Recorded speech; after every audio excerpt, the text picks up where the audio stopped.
What's up YouTube? Today I'm going to be reviewing the iPhone 4. Let me start out by saying that the device itself is gorgeous. When you first look at the front of the device, you instantly see a 3.5-inch display.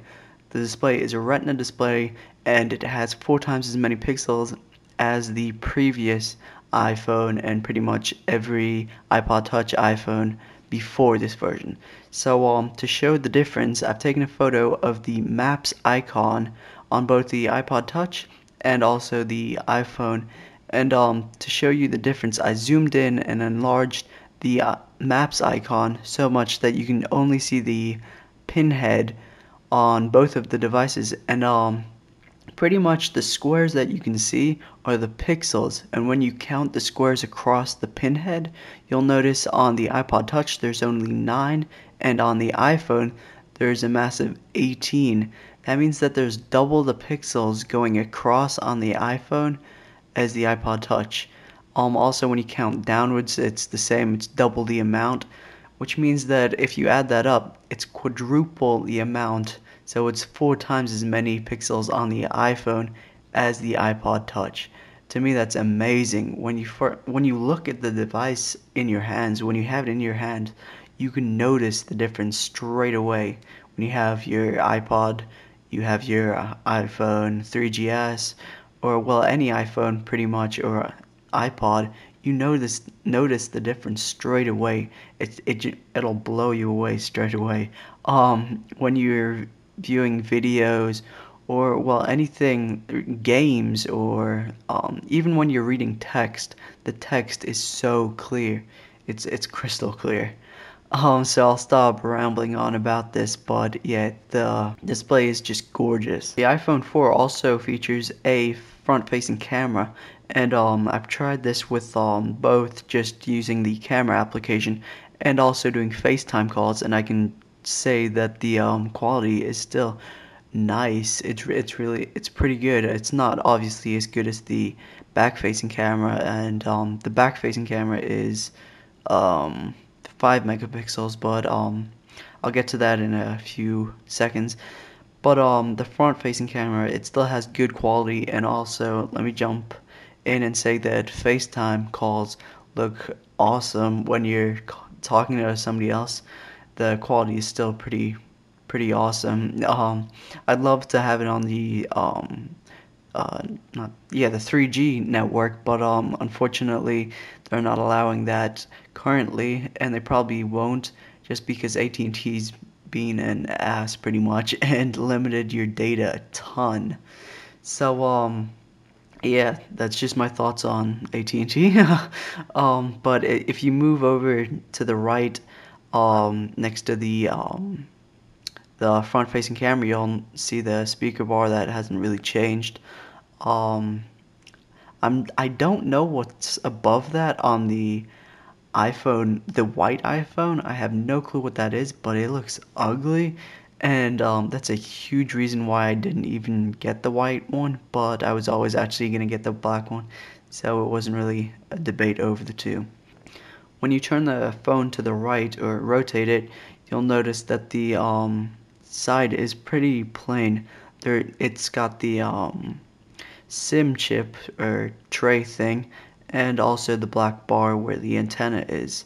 The SIM is a different type. It's new, so it's only in the iPhone 4 so far, and I haven't seen it. I haven't taken it out because of also the one thing that I noticed is that Apple didn't include the SIM removal tool in the box this time, so that was just something different. But yeah, if you then move to the back of the iPhone 4, you're instantly greeted with, well, the Apple logo, and it's a metallic logo, and you can see yourself in the logo, I guess. So it's just pretty nice how they've done that. And if you move up to the corner, you see the 5 megapixel camera. Now this camera is awesome. When you're shooting video, the video is in 720p. It's got a LED flash next to it, and I'll just stop talking and show you the quality of these um, things, but it's just amazing. Here are some photos that I took using the camera in my closet. The lights were off and it was really dark. Actually, it was totally dark. No light was getting into it. And pretty much the quality, it looks pretty awesome. Seeming well, I couldn't see what I was taking a photo of because of the flash is a flash and it's a light.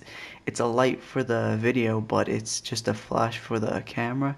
So when you click take the photo, it then flashes, but when you're recording a video, it stays on. So that's a good feature, but at the same time, it's hard to see what the heck you're taking a photo of when it's totally dark. So it took me a few tries, but here are the photos of my MacBook battery box, and they turned out pretty clear. The light really helped with the video part of this phone when it came to shooting in the closet. Without the light, it would have been totally dark. I turned on and off the light a few times just to show you. But yeah, it really helps. And the quality also is pretty good, seeing it was in total darkness.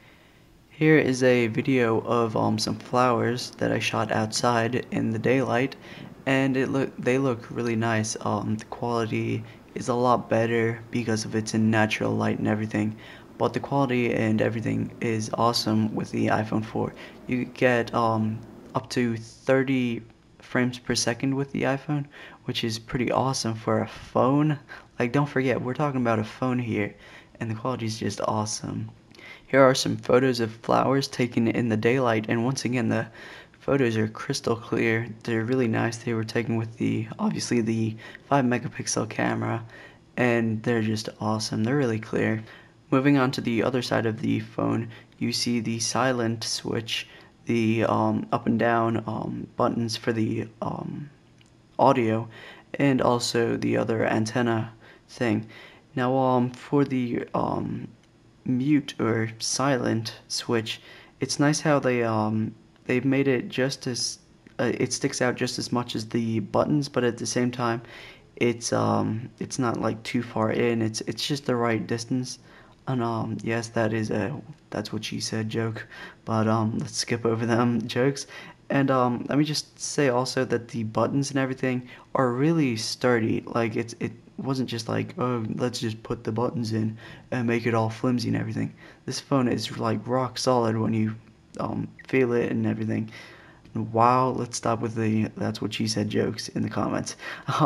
So moving on, when you look at the top of the phone, you see the power button and also the antenna thing, and also you can see a small dot. That's actually a microphone used for noise cancellation when you're talking on the phone or doing FaceTime calls, or I believe any application really can use this microphone, but basically it uses the input from both microphones. Well, the phone uses both inputs from the microphones to determine what's noise and what's actually you talking, and then it helps eliminate them. So that's just pretty cool that the phone manages to do that.